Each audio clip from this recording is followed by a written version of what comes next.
ശബരിമലയ്ക്കൊരു കുഴപ്പമുണ്ട്. ശബരിമല എന്ത് ചെയ്താലും വിവാദമാണ്. അത് ശബരിമലയുടെ ഒരു കുഴപ്പമായിരിക്കാം. നിങ്ങൾ നോക്കൂ, സ്വർണവുമായി ബന്ധപ്പെട്ടൊരു വിഷയം ഇവിടെ നടക്കുകയാണ്.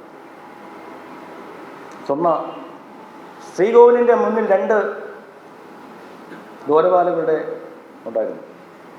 അതെടുത്തുകൊണ്ട് പോയി. കൃത്യമായ പ്രൊസീജിയർ പാലിച്ചുകൊണ്ടാണ് പോയത്. പക്ഷേ അവിടുത്തെ സ്പെഷ്യൽ കമ്മീഷണറെ അറിയിക്കാൻ താമസിച്ചു പോയി.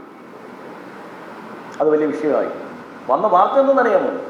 ഏതോ ഒരു 1-2 ഓൺലൈൻ ചാനലിൽ വന്ന വാർത്തയാണ്. ചന്ദ്രഗ്രഹണ സമയത്ത് ശബരിമലയിൽ ദേവസ്വം ബോർഡിൻ്റെ സ്വർണ്ണ കൊള്ള മറവിൽ. ദേവസ്വം ബോർഡ് പ്രസിഡന്റിനെതിരെ മോഷണക്കുറ്റത്തിന് കേസെടുക്കണം. ഇതൊക്കെയാണ് വരുന്ന വാർത്തകൾ. വലിയ അന്വേഷണമായി കോടതി അന്വേഷിക്കാൻ ഞങ്ങളുടെ SP ചുമതലപ്പെടുത്തി. ഞങ്ങളുടെ SP അന്വേഷിച്ച് റിപ്പോർട്ട് കൊടുത്തു. എല്ലാ പ്രൊസീജിയറും പാലിച്ചുകൊണ്ട് തിരുവാഭരണം കമ്മീഷൻ്റെ നേതൃത്വത്തിൽ SP സാന്നിധ്യത്തിൽ മഹസർ തയ്യാറാക്കി. ഓരോ മണിക്കൂറിലും മഹസർ തയ്യാറാക്കി സുരക്ഷിത വാഹനത്തിൽ വീഡിയോ ചിത്രീകരണത്തോടുകൂടി ചെന്നൈയിൽ കൊണ്ടുപോയി. ചെറിയൊരു സാങ്കേതിക പിഴവ് അറിയിക്കാൻ വിട്ടുപോയി. കോടതിയിൽ അറിയിക്കുന്നു, കോടതി അംഗീകരിക്കുന്നു, തിരിച്ചുണ്ടാകുന്നു. വച്ചിരിക്കാം.